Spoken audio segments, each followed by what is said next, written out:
You're watching the Wrestling Nerd Broadcast. Now here's your hosts, Tom, Nick, and Dave. It's you, it's me, it's N.R.D. It's you, it's me, it's N.R.D. Uh-huh. Let's start the show. That is right, ladies and gentlemen. It is you, it is me, it is T and D.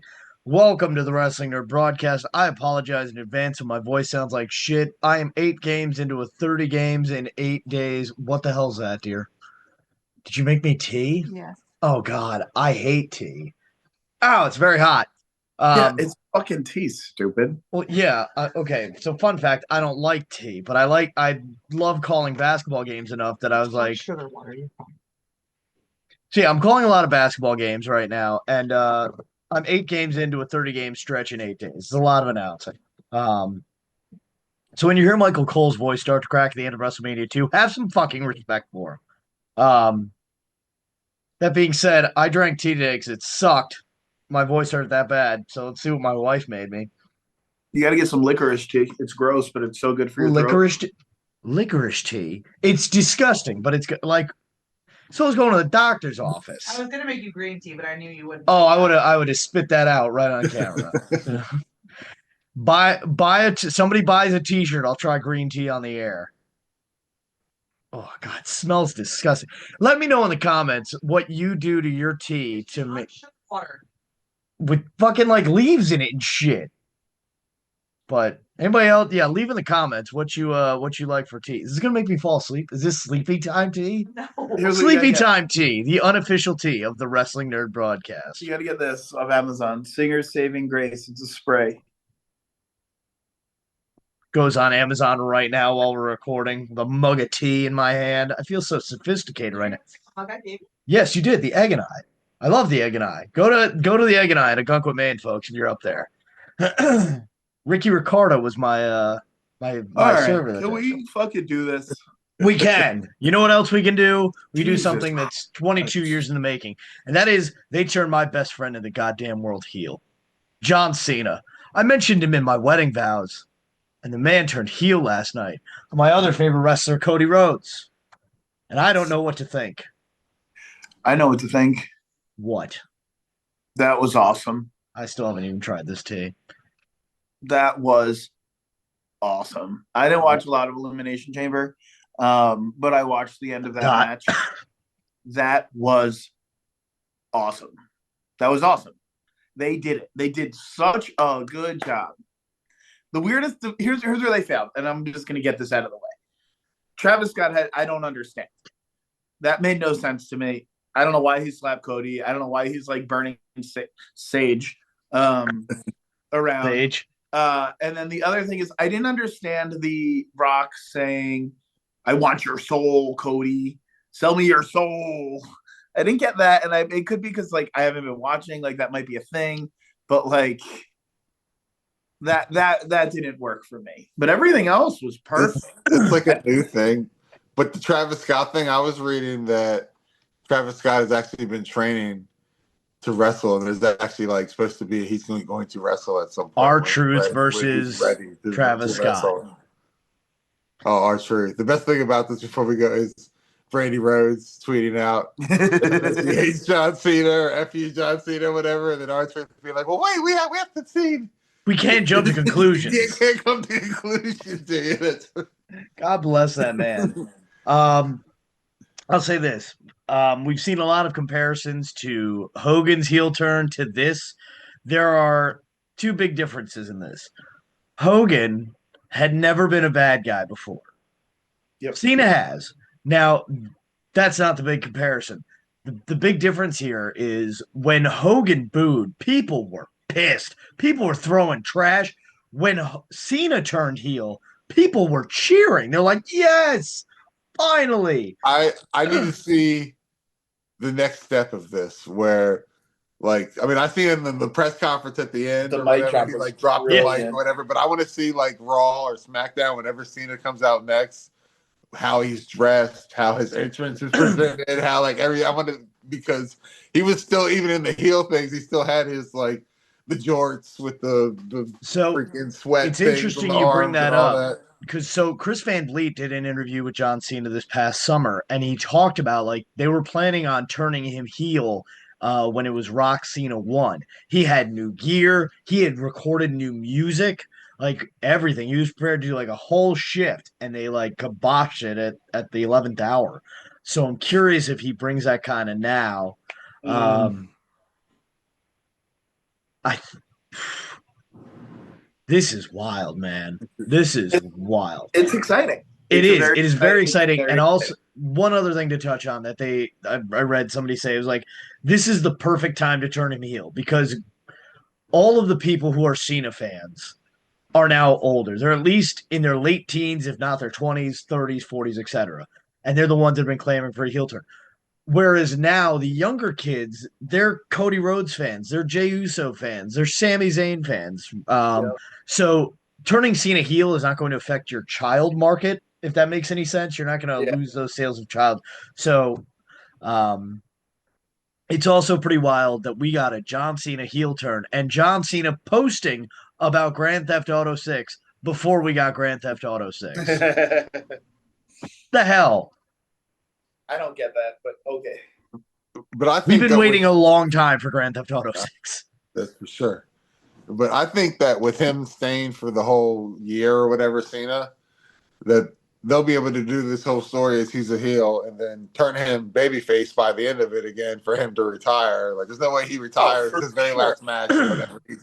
People are not going to be booing John Cena. Well, here's the big thing. Is he winning at WrestleMania? I mean, Hollywood Cena. Yeah, it makes perfect sense. It's wild, man. It makes, like Nick said it though, Hollywood Cena. It makes perfect sense. Seth Rollins going at him in Chamber saying like, yeah, I've got it. CM Punk's mine. Like, we got beef. Well, you're all filming movies. Go back to Hollywood. Go film movies. Blah, blah, blah. It makes so much sense. And it's going to be so predictable. And it's going to be so awesome. Speaking of Hollywood, how funny would it be tonight if we're filming this on Sunday the 2nd and the Oscars are going on right now, apparently. How funny would it be if like The Rock and John Cena walk the red carpet together tonight? With Travis Scott. With Travis Scott. Stage everywhere. Never forget that Jey Uso said no to Travis Scott. He showed restraint. I'm just so confused. Yeah, and it's we exciting. We glossed over too the whole that Cody Rhodes dropped an F-bomb. That they're just putting on all social. Rock, you can go fuck yourself. And it wasn't like a quick. No, he wound up with it. And he said that with gusto. He said that with his soul. He said that with what was left of his soul.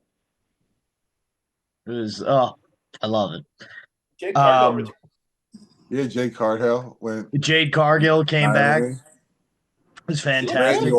Shout out Naomi for just taking a fucking beating. God damn. Beat the shit out. And this is my other thing about the chamber structure itself. You cannot throw these people at these pods with fucking little screens that used to be in front of cashiers during the pandemic. Like the lights and stuff are falling down and CM Punk's like trying to fix it. I need to see the footage because Logan Paul, I think it was last year he was in the chamber, was doodling on his chamber wall, and it's the funniest shit. So, but yeah. I enjoyed Kevin Owens and Sami Zayn too. That was a really good match. A brutal match with no blood, and I'm like, it needed that little. It was a 4.5 stars out of 5 for me. Blood would have made it 5. I had it on. I wasn't paying too much attention. What I did like, and I don't know if I didn't watch any of the other Elimination Chamber matches besides that. I liked the lighting for it. I didn't. Just because it felt like, I mean, I get it, it's unsanctioned. I've always thought unsanctioned matches and the lights out match in AEW for that matter are a dumb stipulation because, like, we hold no responsibility, but we're going to air it for profit. We're going to let you use our ring in our building. I don't think the lights. So I didn't realize it was unsanctioned. Shows how much I paid attention. What I liked was having the arena lights out and it just being like really focused on the ring. It just made it seem like more of a production. And that's like it an was- old school territory thing too, like the unsanctioned, which is possible. I get so. I that. mean, Yeah, but I just find it funny. 2025. Like we don't approve this. Like this isn't cool, but we're gonna air it. Like yeah. it's like the kid in school. Like when he sees like a guys, knock it off. Come on, stop. Or Willy Wonka, stop, help, police. So, yeah, I was driving home during the first hour, so I didn't even watch. I watched the women's elimination chamber, and the women's tag match on double speed. But we do have to touch on something very important. We have to touch on two very important things. Yes. The elimination chamber was won by Bianca Belair. Jonathan Mayer, with the luck of the draw, got Bianca Belair for his female competitor in the elimination chamber, and now will face King DDJ on an upcoming episode of the broadcast. Date TBD. In a trivia contest, John Mayer versus DDJ for the King of the Nerds crown. We have been like teasing Jonathan Mayer's going to come on this show for 4 years now. This might be And the time. first time he's going to come on, he's going to get a crack at the crown, which is impressive. How come I wasn't a part of it? What do you mean? Like the Elimination Chamber. How come I didn't have a chance? Nick wasn't a part of it. I didn't ask that. I'm just saying. The only reason I got to be a part of it is because I pulled the John Cena card. And I said that I have been a part of this broadcast for over 200 consecutive episodes. I edit this broadcast, I produce this broadcast, and I post this broadcast.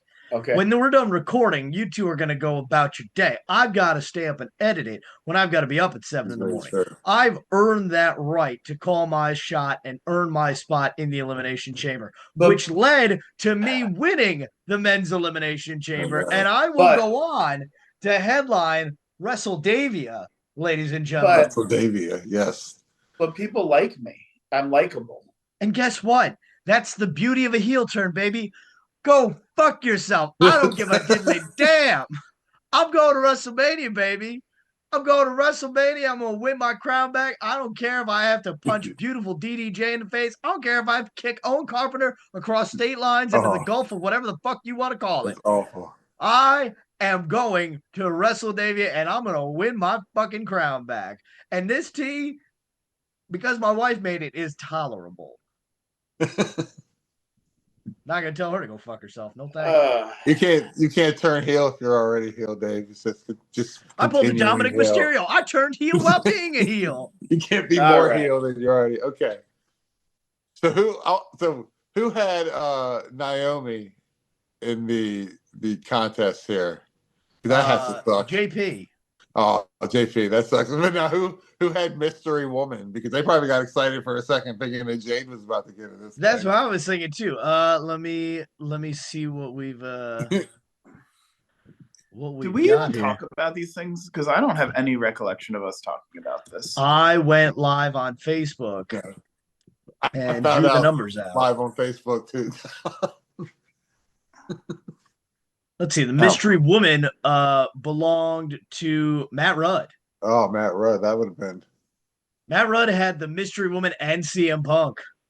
Because I seen when she came in, I said, "Oh man, it's the Mystery Woman." Yeah, I was like, "Oh, here we go. Look at me planning properly." Who is the Mystery Woman? Nobody. There was no mystery. We had the Mystery Woman and the Mystery Man entry based on if somebody like a Kofi Kingston getting replaced by Edge at the last minute. Sort of thing happened. But Jade beat up Naomi at the beginning of the match. Oh. Okay. So. But I have a list here. This is the rumored WrestleMania card. Let's see if we're excited about this or not. Okay. Okay, so we have Cody Rhodes versus John Cena with The Rock. Exciting. We have Gunther versus Jey Uso. Roman Reigns versus CM Punk versus Seth Rollins. That's interesting. Yeah, I've heard that. Charlotte Flair versus Tiffany Stratton. Yep. Rhea Ripley versus Bianca Belair. Randy Orton versus Kevin Owens. We didn't talk about Randy Orton coming back. That was kind of cool too. Drew McIntyre versus Damian Priest. And Jade I'm not really good with Jay's last name. Jade Cargill Yep. versus Naomi. I'm gonna say Carhill every time I say it. It's Cargill. So that's what they're saying that the card So is. I mean, That's something else. mostly that's exciting stuff. I'm just excited for a lot of these feuds or whatever to be over and start something fresh. How many times? I feel like we're getting the same thing with Davey Priest time after time after time after time. Yeah. I think we're getting the same thing with Drew McIntyre time after time after time after time. I think it's unfortunate that Charlotte's going to beat Tiffany for the title. No, she's not. No? No, spoiler for my prediction for that match when we do the predictions contest, but I'm picking Tiffany Stratton to retain. Okay. The Roman Reigns, CM Punk, and Seth Rollins match is like intrigues me. I don't know who wins that. The fans. None of us. Know. It's one of those I don't know what direction you go with, quite honestly. I've also heard a couple other rumored matches that I've heard. Jacob Fatu versus Solo Sikoa. Yeah. That'll be exciting. And then I think they're doing a number one contendership tournament for the U.S. title. I could be wrong on that, but I don't know if that would happen at Mania. But then again, you've left out the women's IC and U.S. title, the men's U.S. title, tag team titles. You can't not defend these things at Mania. To me, personally, I think you need to have the New Day winning the tag titles at WrestleMania. Yeah. They've done such a good job of being complete Richard heads that they deserve those titles. And I'm sure maybe WrestleMania SmackDown, which is who gives a fuck, could happen, but that's not the same as happening at WrestleMania. Correct. Also, Stand and Deliver will be an exciting show that NXT puts on at fucking 12 noon in Vegas. But Jesus Christ, nobody wants to watch a PLE before we watch PLE. Fuck. Wait, it's the same day? Yeah, they have the NXT Stand and Deliver, which is their big show of the year at noon Miami time. Is Mania 2 days again this year? Or is it only yes, it's Easter weekend. So, what is the second? Obviously, Cody Rhodes and John Cena is going to main event one of them. But what's the second main event? Easter Sunday is John Cena versus Cody Rhodes. Hide the eggs, folks. Cena's coming. Is that the main event, I would assume that would be Charlotte and Tiffany night one then. Yeah, maybe. No. Well, here's something somebody also pointed out. They should give Jimmy Uso the U.S. title.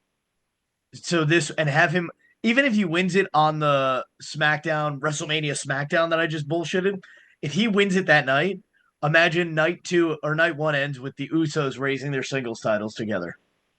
That'd be cool. Would be cool. Just because I feel like if you give Jay the world title and then Jimmy Uso's doing nothing, it's such a Marty Shawn thing, and I hate to use that term, but it distances them so much when you could elevate both equally. Not equally, but,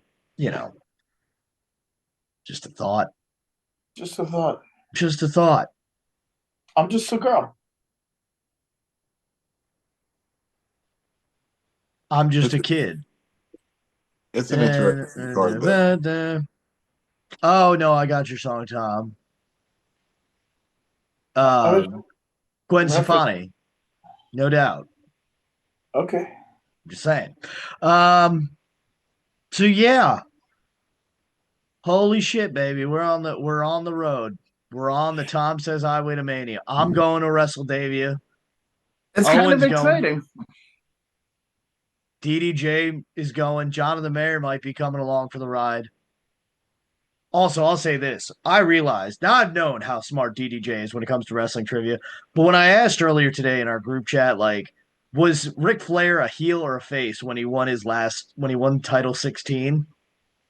And he knew right off the bat, he knew the story. I was like, Jesus Christ. But God bless him. Can I come up with some of the trivia questions when we do that? Tom will be the trivia master. I have really good ideas. They're going to be I think we should ask some stuff that would throw DDJ off. I have such good ideas. Shit, man. Also, folks, I just shit's dying. Well, before you die, I do need to point out. Oh no! As I mentioned, that I'm calling basketball games this week. It's happening at the Westchester County Center. Now, that building may sound familiar to some of you nerds because that is where Impact filmed its 1,000th episode of TV. And it's also where they filmed one of their pay-per-views. But on the 1,000th episode of Impact, I had a sign that said, Tom says hi. Yeah, And that's when friend of the broadcast, Brian Myers, came out, and I held it up, and he looked at me. He looked me dead in the eye, and he screams on television, "Fuck Tom." And I went, "Whoa, I'm not Tom, but I'll pass the word along." And I think about that. I stand in that spot almost every game I've been to. And I'm just like, man, good times. Good times. It was kind of shitty. It was rude of him. I'll give him that, Sure. but you know. I'm a nice guy. Cody wasn't the first F-bomb. Cody wasn't the first F-bomb. Cody watched Impact 1000 and said, "You know what? He got the I'm idea, inspired. bro. Yeah, exactly. I'm inspired." I thought it was really rude because he was so nice on the show. People are different on TV, man. TV changes people. So That's what I hear. we got anything else? I'm gonna go back. Okay. Not a lot of on the brawler front. My thing Right. is, I only have like 5% battery on my iPad right now. So All right, then we'll wrap it up because I got less than 5% left of my voice. So, ladies and gentlemen, that is going to do it for this episode of the Wrestling Nerd Broadcast. Let us know your thoughts on Elimination Chamber below. Let me know your remedies for tea. I'm curious. Also, check out AquaCare Pool Services on Facebook. Check out Tom's Got Glasses. Tom's getting featured in a Canadian magazine. Tom is bridging the gap. Just saying. And I'm going to WrestleMania, so I love you all. So not at all. So yeah. Don't forget to buy our merch on ProWrestlingTees.com. Join our Patreon.com/WNRDV. Maybe you could win the chamber next year. You can join the Rumble. You could get in the Wrestling Nerd Broadcast in the bank. Facebook, Instagram, all that good stuff. Check us out there. And, of course, right here on YouTube. Make sure you subscribe. So until next time, on behalf of myself, the founding father, Mr. Nick Carpenter, his former Royal Says Highness, Mr. Tom Sasso, Canadian Magazine featured artist, Mr. Tom's Got Glasses Sasso, and the future king of the nerds, DaveCTheVoice. Don't forget to tell your mother you love her every day because, like Kevin Durant said, Mom, you're the real MVP. Good night, everyone. Cheers. And God bless America. So, with the state of the world being what it is, sometimes it's just hard. I want to encourage you, take a deep breath, breathe, feel where you're at, put your feet in some grass. Maybe it's going to be okay. Treat yourself to some ice cream. I did that. And then when I got home, I pooped a mountain. Ooh.